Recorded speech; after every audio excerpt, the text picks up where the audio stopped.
ThaBoxingvoice.com here with Coach Eric Brown, trainer of Peter Quillin. We just witnessed one of his workouts. You know, this is barely like the second week that he's getting into the Andy Lee fight. You guys have been together for, what, 5 years now? Yeah. Talk to us what improvements you've seen from Peter within the last 5 years. Oh, a lot. I mean, he's growing mentally and physically. I mean, he's developing more as a much better boxer.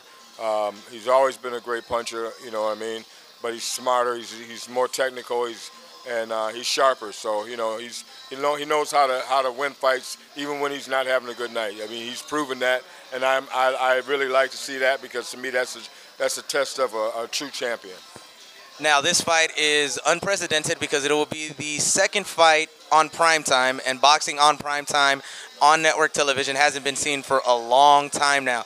Talk to us about the feeling you have that, you know, boxing is now going to be seen by millions upon millions of people, more than HBO and Showtime, and the fact that your fighter, Kid Chocolate, is going to be fighting for the WBO middleweight title. Well, I think it's the best thing that could have happened for boxing. You know, boxing was losing fans for a long time now to MMA and other things, and a lot of that's because they took it off of network television.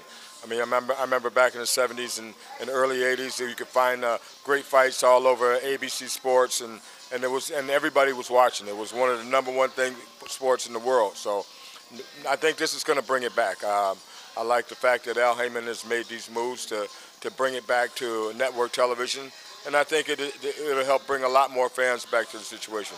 As far as Pete being on the show, I'm very happy for him. I mean, I think this is the exposure he needs, he deserves, and you know, and it's gonna help a lot of people. So.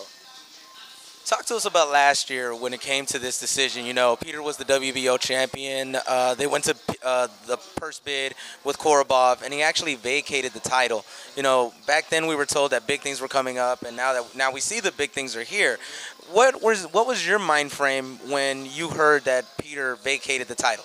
Well, I knew he didn't do it for no reason. I mean, you know, obviously that it was a bigger picture ahead of him. So.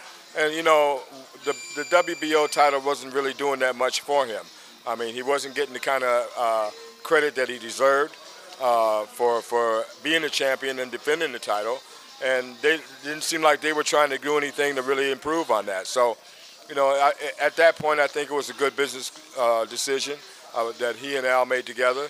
And like you say, you know, bigger things are here. So it's only going to get better.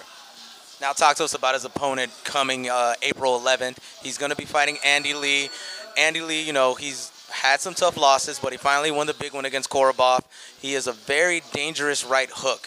Very dangerous right hook. Talk to us about what the game plan is against Andy Lee, and also how are you guys going to try to avoid that right hook? Well, I don't want to give up our game plan, but, you know, obviously we respect Andy Lee. He's a very formidable fighter. He's been a true warrior and well tested, and you know, we're not going to play him cheap at all. We expect him to bring his A game, and we're going to bring our A game. You know, we're obviously working on some things to try to counteract that hook, but nonetheless, it's a threat. No matter what, it's a threat. The longer the fight goes, the more threat it could be, but we're not going to let that happen. We're going to do what we have to do to shut that down and see how he fights when the pressure's on him. I know it's early in the camp. It's only, like I said, 2 weeks into it and everything, but what's your early prediction on this fight? How does it end? Knockout. What round? It's hard to say. It's hard to say. It depends on how much punishment he wants to take.